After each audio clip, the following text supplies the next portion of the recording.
हरे कृष्ण श्रीमद् भागवतम अध्याय 9 और श्लोक नंबर 9 पर आज आमी पढ़िब लैसु न च मां तानि कर्माणि निबध्नन्ति धनञ्जय उदासीनावदासीनम्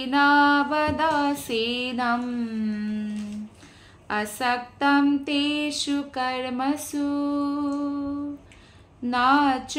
मां तानि कर्माणि निबध्नन्ति धनञ्जय उदासीनावदासीनम् असक्तं तेषु कर्मसु। अनुवाद और तात्पर्य शिल प्रभुपादर द्वारा। शिल प्रभुपाद की जय। कृष्णय कय श्लोकটিত हे धनंजय এই সকলো কৰ্মই মোক বান্ধিব নোৱাৰে মই উদাসীনৰ দৰে সকলো ভৌতিক কৰ্মৰ পৰা বিৰক্ত থাকো।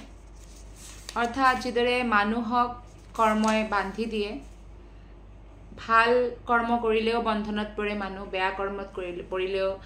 কৰ্ম কৰিলেও তো বন্ধনত পৰিবই। ভাল কৰ্মই আমাক সুখেৰে বান্ধে। আমি যদি জীৱনত অলপ কিবা সুখ পাইছো অৰ্থাৎ আমি পূৰ্বজন্মত ভাল কৰ্ম কৰি আহিছো আৰু যদি দুখ পাইছো আমি বেয়া কৰ্ম কৰি আহিছো বেয়া কৰ্মৰ ফল হয় দুখ। সেই কাৰণে বুদ্ধিমান ব্যক্তিয়ে এই জন্মত না ভাল কৰ্ম কৰে না বেয়া কৰ্ম কৰে কেৱল কৃষ্ণ ভাৱনা ভাবিত কৰ্ম কৰে। ইয়াতে প্ৰশ্ন আহিব পাৰে আৰু ভাল কৰ্মও কৰিব নালাগে নেকি? ভাল কৰ্মৰ উদাহৰণ হৈছে যিদৰে আমি ধৰা হল কোনোবা দুখীয়াক খাবলৈ দিছো সেইটো ভাল কৰ্ম কিন্তু তাৰ ফলত যি পুণ্যৰ সৃষ্টি হ'ব সেই পুণ্যৰ সুখখিনি ভোগ কৰিবৰ কাৰণে আমি ভৌতিক জগততে আহিব লাগিব আৰু ভৌতিক জগতত আহা কাৰণে আমি ভৌতিক জগতৰ জন্ম মৃত্যু বৃদ্ধ অৱস্থা বেমাৰ এইবিলাকৰ সন্মুখীন হ'ব লাগিব। সেই কাৰণে কয় যে ভাল কৰ্ম যদি তুমি কৰিছা কৃষ্ণ কনসিয়াস হৈ কৰা। কৃষ্ণ কনসিয়াস মানে কৃষ্ণ ভাৱনা ভাবিত হয়। যদি আমি দুখীয়াক খুৱাব খুজো প্ৰথমে কৃষ্ণৰ কাৰণে বঢ়িয়াকে ভোগ বনাই ভগৱান কৃষ্ণক ভোগ লগাই তুলসীৰ পত্ৰ দি তাৰ পিছত খুৱাব পাৰে তেতিয়া সেই কৰ্মটোৱে আমাকো নাবান্ধে আৰু সেই দুখীয়া মানুহজনকো নাবান্ধে। নহলে সেই দুখীয়া মানুহজন আমাৰ প্ৰতি ঋণী হৈ যাব আৰু সেই ঋণ পৰিশোধ কৰাৰ কাৰণে কোনোবা জন্মত হয়তো তেওঁ আমাৰ চাকৰ বা তেওঁ আমাৰ কৰ্মচাৰী বা তেনেকুৱা ধৰণৰ হ'ব। কিন্তু ভগৱানক এইদৰে কৰ্মই কেতিয়াও বান্ধিব নোৱাৰে কাৰণ ভগৱানে সদায় ভৌতিক কৰ্মৰ প্ৰতি উদাসীন হয় আৰু ভগৱান নিজেই হৈছে সচ্চিদানন্দ বিগ্ৰহ। তেওঁ ভৌতিক আধ্যাত্মিক জগতৰ সৃষ্টিকৰ্তা হয়। তেওঁ কোনো ধৰণৰ নিয়মৰ অধীনত নপৰে। যিকোনো ভৌতিক কৰ্মৰ প্ৰতি যে আসক্ত হয় আমি হওঁ ভৌতিক মানুহে হয় কিন্তু যিবিলাক আধ্যাত্মিক ব্যক্তি হয় বা ভক্তিত বহুত আগবঢ়া ব্যক্তি হয় তেওঁলোকে সকলো কৰ্ম কৃষ্ণক সমৰ্পিত কৰি কৰে। ভাগৱত গীতাত কৃষ্ণই কৈছে কি কেনেদৰে যিকোনো মানুহে পুণ্য আৰু পাপ দুয়োটা ফলৰ পৰা মুক্ত হ'ব পাৰে। यत् करोषि यदश्नासि यज्जुहोसि ददासि यत् तपस्यसि कौन्तेय तत् कुरुष्व मदर्पणम्। यत् करोषि কৃষ্ণই কয় যে যি কাম কিয় নকৰা মোৰ প্ৰতি সমৰ্পিত হৈ কৰা কৰ্মৰ ফল মোক অৰ্পণ কৰা। যদি কিবা খোৱা यदश्नासि কিবা খোৱা সেইটো প্ৰথমে মোক অৰ্পণ কৰা তেতিয়া তাৰ যিটো ৰিএকশন সেইটো আমি ভুগিব লগা নহয়। কাৰণ জীৱই জীৱৰ প্ৰাণ। যদি আমি মাংস মাছ নাখাও কিন্তু আমি যে শাক পাচলি খাইছো তাতেও জীৱ আছে। গতিকে যেতিয়া আমি ভগৱানক অৰ্পণ কৰো শাক পাচলি কাৰণ শাক পাচলি ভগৱানে আমাৰ কাৰণে বনাইছে মানুহৰ কাৰণে আৰু শাক পাচলিৰ ভিতৰত এনেকুৱা কনসিয়াসনেস নাথাকে যে মুৰ্গী এটা কাটিলে কিমান চিঞৰিব কান্দিব। শাক পাচলিৰ কনসিয়াসনেস বহুত লেছ হয় সেই কাৰণে কষ্ট নাপোৱাৰ কাৰণে পাপো ইমান নালাগে তথাপিও আত্মা এটাৰটো হে হলে হনন হল সেই কাৰণে সকলো বস্তু কৃষ্ণক ভোগ লগাব লাগে আৰু কৃষ্ণক ভোগ লগালেহে বস্তুটো কি হয় পবিত্ৰ হয়। ঠিক তেনেদৰে ইয়াত কৰশি यदस्नासि यद जुहोसि ददासि अगर কৃষ্ণই কৈছে যদি দানো দিয়া দান দিলেও মোক দান দিয়া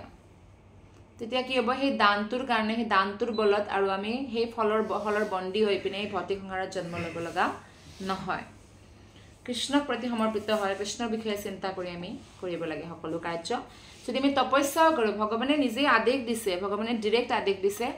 যদি তপস্যাও কৰা তেনেহলে মোৰ কাৰণে কৰা না শাস্ত্ৰত কোৱা হৈছে আৰাধিতো यदि हरि तपसा तत किम ना आराधितो यदि हरि तपसा तत किम যদি আমি হৰিৰ আৰাধনা কৰো তেনেহলে অন্য তপস্যাৰ কি দৰকাৰ আৰু যদি আমি হৰিৰ আৰাধনাই নকৰো তেনেহলে কি তপস্যাৰ কি দৰকাৰ কি লাভ এই তপস্যাৰ পৰা সেইকাৰণে ভগৱান সদায় উদাসীন আৰু ভক্তৰ পৰাও এয়া এক্সপেক্ট কৰা হয় যে ভৌতিক বস্তুৰ পৰা ভৌতিক আসক্তিৰ পৰা তেওঁলোকে যদি উদাসীন হোৱাৰ প্ৰেক্টিছ কৰে অভ্যাস কৰে আৰু যিমানেই আমি এই কাৰ্যত সফল হ'ম সিমানেই আমি এটা সুখী জীৱন যাপন কৰিব পাৰিম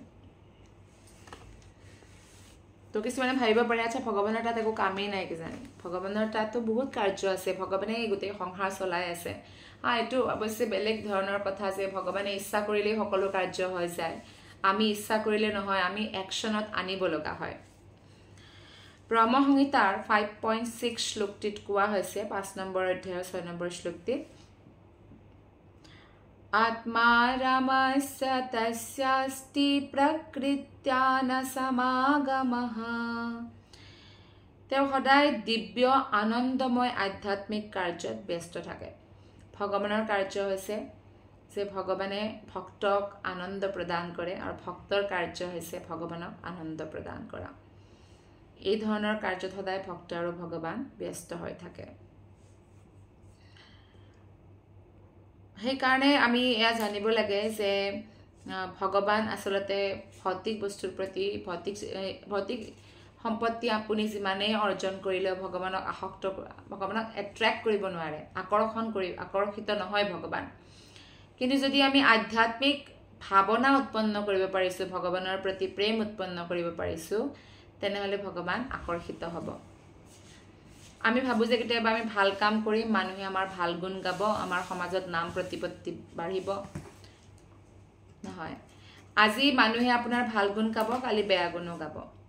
আমি যি কাৰ্য কৰিলেও যি ভাল কাম কৰিলেও সদায় ভগৱানৰ প্ৰসন্নতাৰ কাৰণে কৰিব লাগে আমি ভাবিব লাগে যে ভগৱান কৃষ্ণ মোৰ এই কাৰ্যত প্ৰসন্ন হ'ব কাৰণ মই বেলেগৰ কল্যাণৰ কাৰণে এই কাৰ্যটো কৰিছো আসলতে মানুহৰ জীৱন বেলেগৰ কল্যাণৰ কাৰণেই হয় আৰু সকলোতকৈ শ্ৰেষ্ঠ কল্যাণ হয় যদি আমি কোনোবা এটা আত্মাক আধ্যাত্মিকভাৱে ভগৱানৰ ভক্তি কৰাৰ কাৰণে উৎসাহিত কৰিব পাৰো কাৰণ তেতিয়া সেই আত্মাটোৱে নিজে নিজে ভক্তি কৰা আৰম্ভ কৰে আৰু ভগৱানৰ ধামত যায় গতিকে যিদৰে ভগৱানে ভৌতিক জগতৰ হানি লাভৰ পৰা ওপৰত হয় ভক্তয়ো তেনেকুৱা হানি লাভৰ পৰা ওপৰত হোৱাৰ কাৰণে চেষ্টা কৰিব লাগে আৰু তেতিয়া যিয়ে সমান ভাৱ ৰাখে সুখ আৰু দুখত সম্পত্তি বা বিপত্তিৰ সময়ত তেনেকুৱা ভক্ত ভগৱানৰ অত্যন্ত প্ৰিয় হৈ যায় 10 নম্বৰ শ্লোকটিত ভগৱানে কৈছে ময়াধ্যক্ষেণ প্ৰকৃতিঃ সুয়তে সচৰাচৰম হেতুনানেন কৌন্তেয় জগদ্বিপরিবর্ততে मयाध्यक्षेण प्रकृतिः सुयते सचराचरं हेतुनानेन कौन्तेय जगद्विपरिवर्तते अनुवाद और तात्पर्य श्रील प्रभुपादर द्वारा श्रील प्रभुपाद की जय এই শ্লোকটিত ভগৱানে কৈছে যে হে কুন্তি পুত্ৰ এই ভৌতিক প্ৰকৃতি মোৰ শক্তিৰ ভিতৰতে এটা হয় আৰু মুৰেই অধ্যক্ষতাত কাৰ্য কৰে যাৰ দ্বাৰা সৰ অসৰ প্ৰাণী উৎপন্ন হয় ইয়াৰ শাসনত এই জগত বাৰে বাৰে সৃজিত আৰু বিনষ্ট হৈ থাকে অৰ্থাৎ আমি যে ভৌতিক প্ৰকৃতি বুলি কওঁ এই ভৌতিক প্ৰকৃতি ভগৱানৰে অধীনত কাম কৰে ভগৱানেই হৈছে শ্ৰেষ্ঠ সকলোতকৈ শ্ৰেষ্ঠ ভৌতিক প্ৰকৃতিৰ আচলতে বহিৰংগা শক্তি হৈছে মহামায়া মা দুৰ্গা দেৱী আৰু হেয়া দুৰ্গা দেৱীও ভগৱান কৃষ্ণৰ অধ্যক্ষতাত কাৰ্য কৰে সেইকাৰণে আমি এয়া ভাগৱত গীতাৰ পৰা ভালদৰে বুজি পাব লাগে যে ভগৱানৰ কৃষ্ণত বাহিৰে আচলতে কোনো গতি নাই কৃষ্ণৰ অধীন হয় সকলো দেৱী দেৱতা কাম কৰে আৰু কৃষ্ণৰে সৃষ্টি হয় যি আমি দেখা পাওঁ ভৌতিক হলেও আধ্যাত্মিক হলেও ভগৱানৰে সৃষ্টি হয় ইয়াত স্পষ্টভাৱে কোৱা হৈছে যে ভগৱান কৃষ্ণই সৃষ্টি কৰাৰ পিছতো কি কৰে পৃথক হৈ থাকে সেইকাৰণে বহিৰংগা শক্তিক পৃথক শক্তি বুলি কয় এই শক্তিটোৱে আমাকতো স্পৰ্শ কৰিব পাৰে কিন্তু কৃষ্ণক স্পৰ্শ কৰিব নোৱাৰে ভাগৱত গীতাত ভগৱানে কৈছে আহম বীজ প্ৰদপিতা ভগৱানে কৈছে যে মই সকলোৰে পিতা হয় ভগৱানে কৈছে মই মাতা ধাতা পিতামহ হয় মই মাকো হয় দেউতাকো হয় অৰ্থাৎ ভগৱানেই আমাৰ সদায় দেখৰেখ কৰে আৰু এই কথাত যেতিয়া আমাৰ সম্পূৰ্ণ বিশ্বাস হৈ যায় তেতিয়া আমি কোনো ধৰণৰ পৰিস্থিতিতে বিচলিত নোহোৱাকৈ ভক্তিত লাগি থাকিব পাৰোঁ এনেকৈ ভাবিব নালাগে যে আমাৰ মন বিচলিত কেৱল দুখত হয় দুখত নহয় সুখতো মন বিচলিত হয় সুখতো মন চঞ্চল হয় সেইকাৰণে সুখ আৰু দুখ দুয়োটাতেই বিচলিত নোহোৱাকৈ ভক্তি কৰি থাকিব লাগে তেতিয়া মানুহে সুখতো ভগৱানক পাহৰি যায় ভগৱানৰ নাম জপ পাহৰি যায় এতৰীয়া উপনিষদতো কোৱা হৈছে যে ভগৱানে যেতিয়া দৃষ্টিপাত কৰে স একশত তেতিয়া ভৌতিক প্ৰকৃতি ক্ৰিয়াশীল হয় আৰু এইদৰে সকলো বস্তু উৎপন্ন হৈ যায় অৰ্থাৎ ইয়াৰ এই শ্লোকটিৰ পৰা আমি গম পাওঁ যে এই ভৌতিক সৃষ্টিৰো যিজন ৰজা হয় আচল যিজন বছ হয় সেয়া হৈছে ভগৱান শ্ৰীকৃষ্ণ শ্লোক নম্বৰ 11 শ্লোকটি বহুত ইম্পৰ্টেণ্ট হয় এই শ্লোকটিত সেইকাৰণে তাৎপৰ্য প্ৰভুপাদে বহুত দীঘল কৰি লিখিছে আহক আমি পঢ়ো অবজানন্তি মাম মূঢ়া মানুষীম তানুমাশ্ৰিতম পৰম ভাৱম অজানন্তো মম ভূতমহেশ্বৰম অবজানন্তি মাম মূঢ়া মানুষীম তানুমাশ্ৰিতম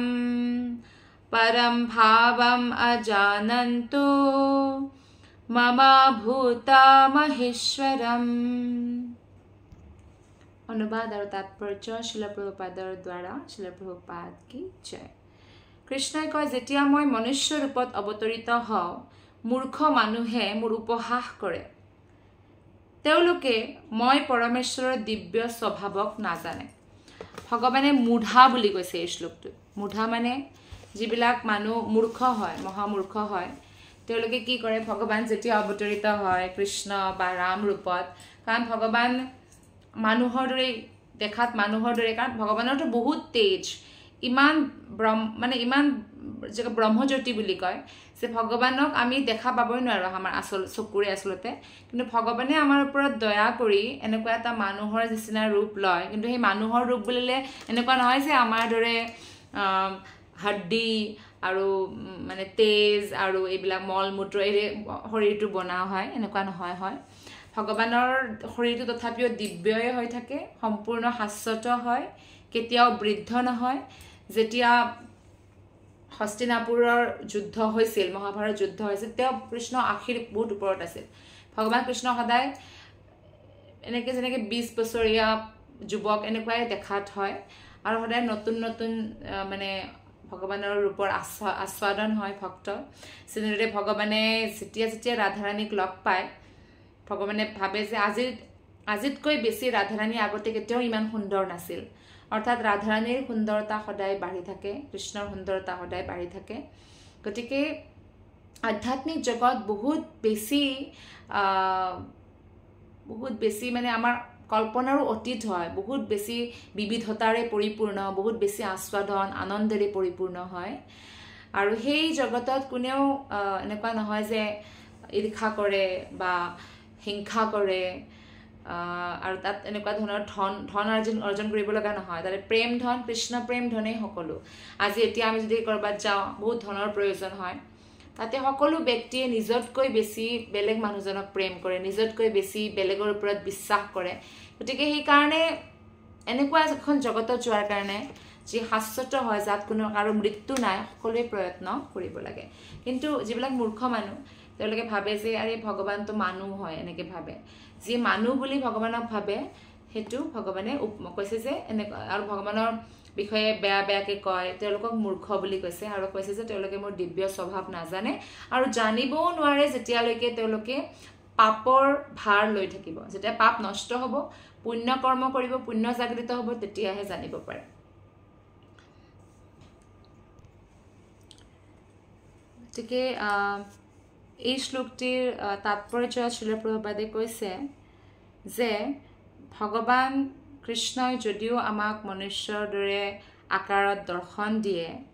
তথাপিও তেওঁ সামান্য ব্যক্তি বুলি গণ্য কৰাটো এটা বহুত ডাঙৰ ভুল হয় কাৰণ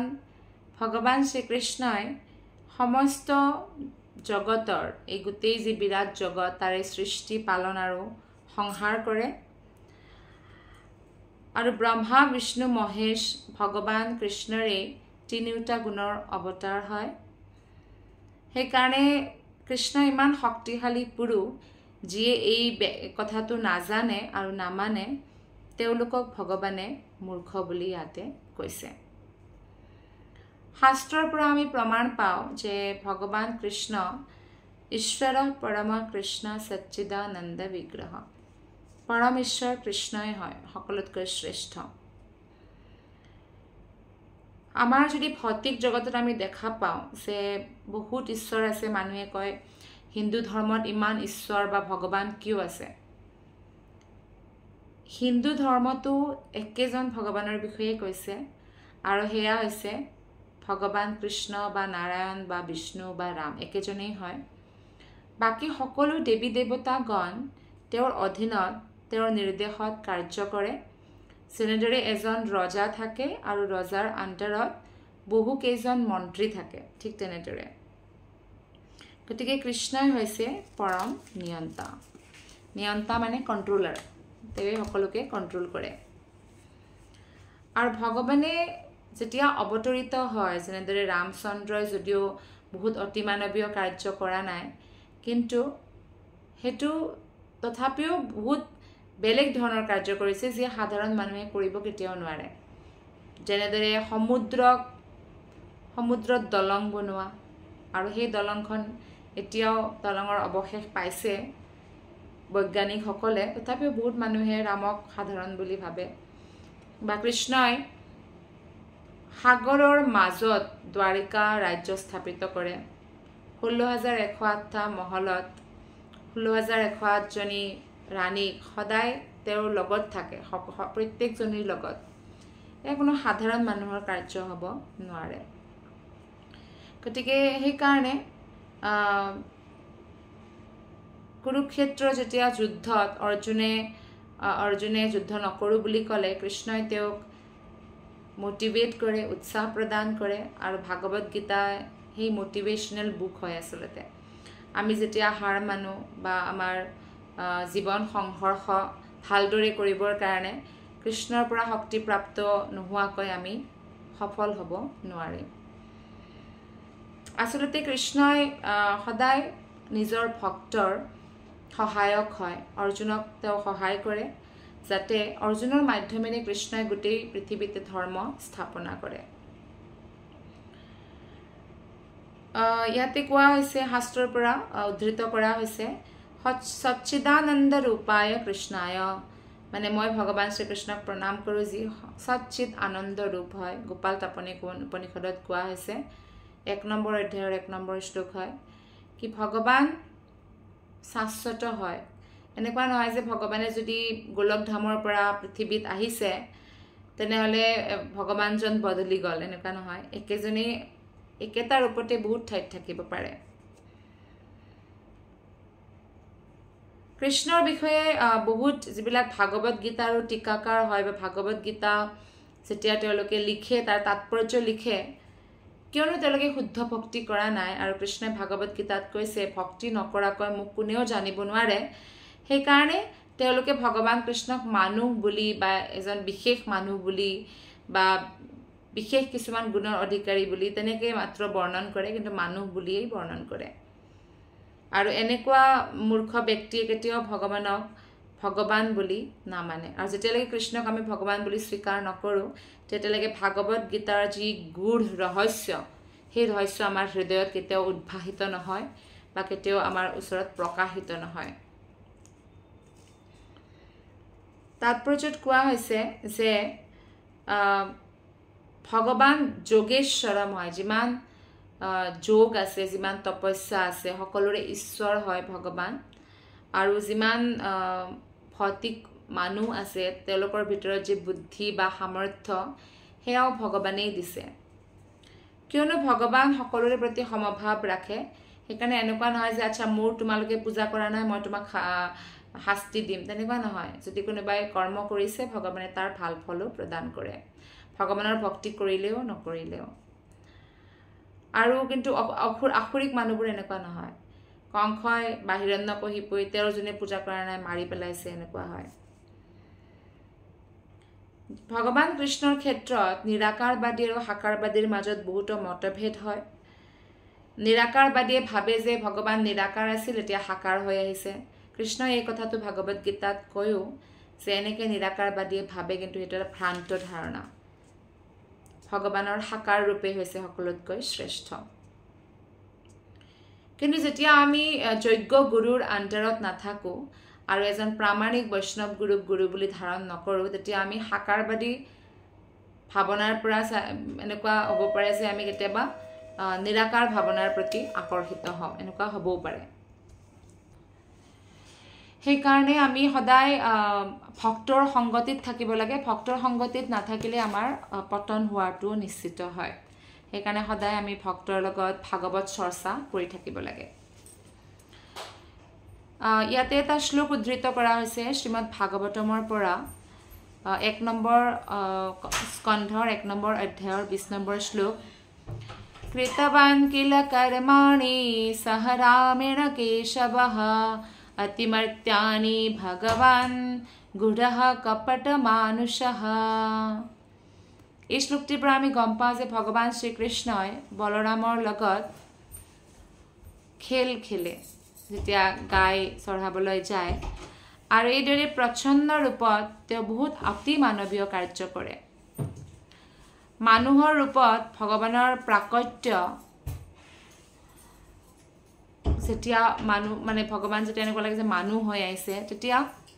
সকলোৱে ভগৱানৰ প্ৰতি আকৰ্ষিত হয় আচলতে ইমান সুন্দৰ হয় ভগৱান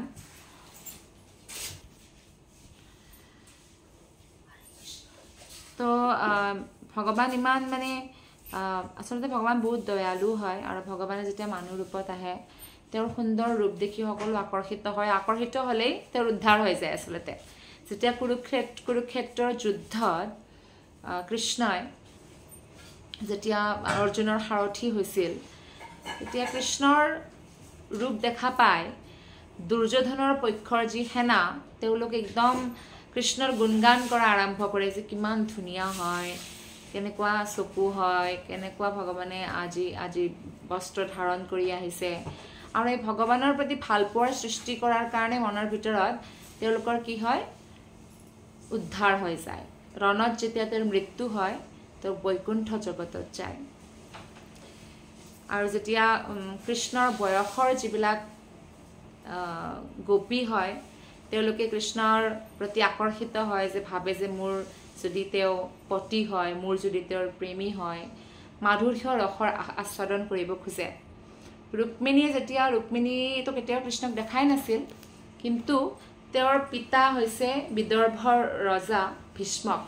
ভীষ্মক ৰজা বহুত ধাৰ্মিক আছিল তেওঁৰ ওচৰলৈ সাধুসন্ত আহি থাকে আৰু সাধুসন্তৰ কি কাম সদায় ভগৱান কৃষ্ণৰ গুণগান কৰে গতিকে যেতিয়া ভগৱান শ্ৰীকৃষ্ণৰ গুণগান কৰে ৰুক্মিণীয়ে সেই গুণগান শুনি শুনি শুনি শুনি কি হয় প্ৰেম হৈ যায় কৃষ্ণৰ কাৰণে তেতিয়া এজন বামুণ এজনক এখন চিঠি লিখি পঠাই দিয়ে কৃষ্ণৰ ওচৰত যে মোক আহি বিয়া পাতক, নহ'লে মই শিশুপালক, কিয়নো মোৰ ভাই ৰূপময় শিশুপালৰ লগত বিয়া দিব খোজে, মই নোখোজো, মই প্ৰাণ ত্যাগ কৰি দিম, তেনেকৈ কয়। সেই পত্ৰত ৰুক্মিণীয়ে লিখে যে কোন এনেকুৱা ৰাজকুমাৰী হ'ব যি আপোনাৰ প্ৰতি আকৰ্ষিত নহ'ব বা আপোনাক প্ৰতিৰূপত পাব নোখোজিব।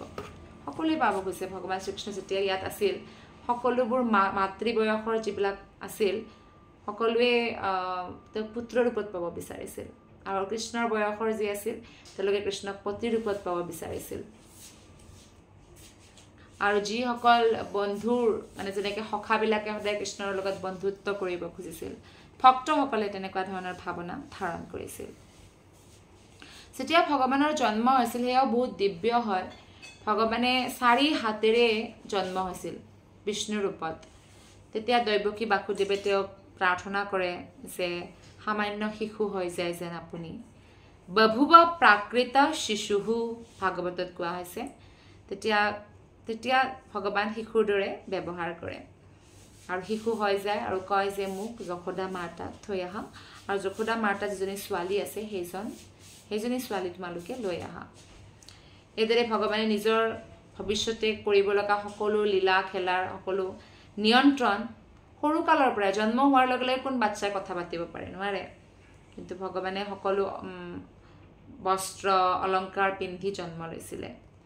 সেইকাৰণে ভগৱানে কয় যে মোৰ জন্ম কৰ্ম সকলো দিব্য হয় আৰু সাধাৰণ ব্যক্তিয়ে এই বুজি পাব নোৱাৰে। সেইকাৰণে আমাৰ মানসিকতাটো আমি শুদ্ধ কৰিব লাগিব, মনটো শুদ্ধ কৰিব লাগিব,